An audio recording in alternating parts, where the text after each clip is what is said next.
સારામાં સારો આશ્રમ હોય ને તો એનું નામ છે ગ્રહસ્થ આશ્રમ. પતિ અને પત્નીનો પ્રેમ.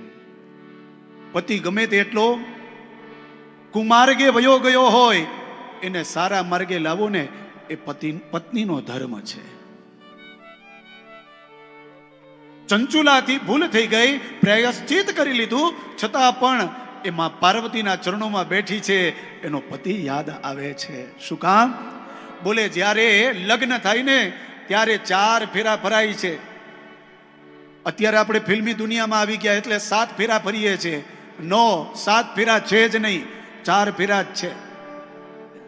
પછી તમે સિરિયલો જોઈ, પિક્ચર જોઈને 7 ફેરા ફરો તો એ તમારી ઈચ્છા છે, પણ 4 ફેરા બતાવ્યા છે. પેલો ધર્મ, બીજો અર્થ, ત્રીજો કામ અને ચોથો મોક્ષ.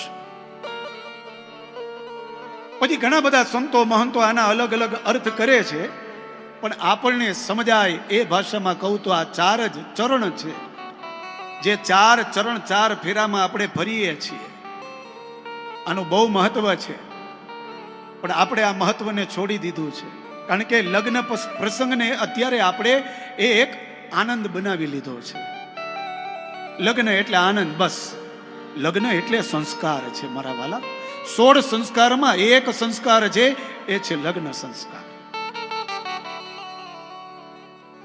પણ આપણે સમજીએ તો આપણને ખબર પડે, પણ સમજવાનો સમય નથી હોતો. નાચવાનો સમય હોય, ખાવાનો સમય હોય, તૈયાર થવાનો સમય હોય, ફોટા પાડવાનો સમય હોય, શૂટિંગ ઉતારવાનો સમય હોય, રીલ્સો બનાવવાનો સમય હોય, પણ આ 4 ફેરા શું કામ ફરીએ છે એ કાંઈ સમય હોતો નથી જાણવાનો.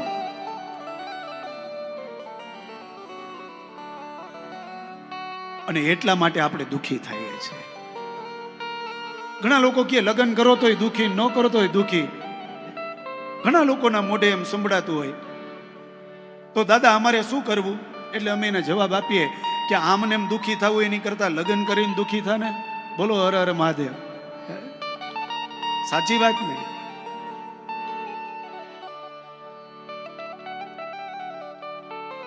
તો આ સંસારમાં જે જોવો એ દુખિયા છે મારા વાલા. હે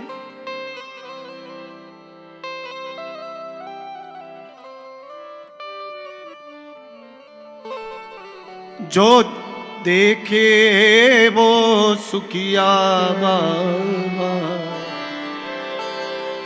सुखिया कोई नहीं, जो देखे वो दुखिया रे बाबा, सुखिया कोई नहीं, जो देखे वो दुखिया बाबा, सुखिया कोई नहीं, जो देखे सो दुखिया रे बाबा, सुखिया कोई नहीं. ઘણા લોકો એમ કહે કે સંન્યાસ લઈ લ્યો ને એટલે સુખી થઈ ગયા. એટલે ભલા માણા ક્યારેક લઈને તો જોવો. સાધુ બની જાવ એટલે સુખી. એકવાર બનો તો ખરી, ખબર પડે.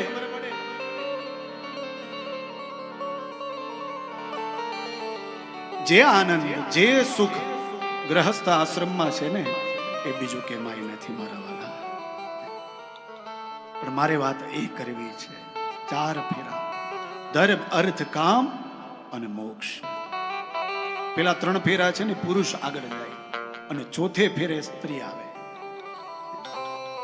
ધર્મ, અર્થ, કામ, આ 3 પગલા પુરુષના, અને મોક્ષ અપાવો ને એ સ્ત્રીના હાથમાં છે. પુરુષ ગમે તે માર્ગે ગયો હોય પણ એને પાછો કેવી રીતે લાવો એ સ્ત્રીના હાથમાં છે.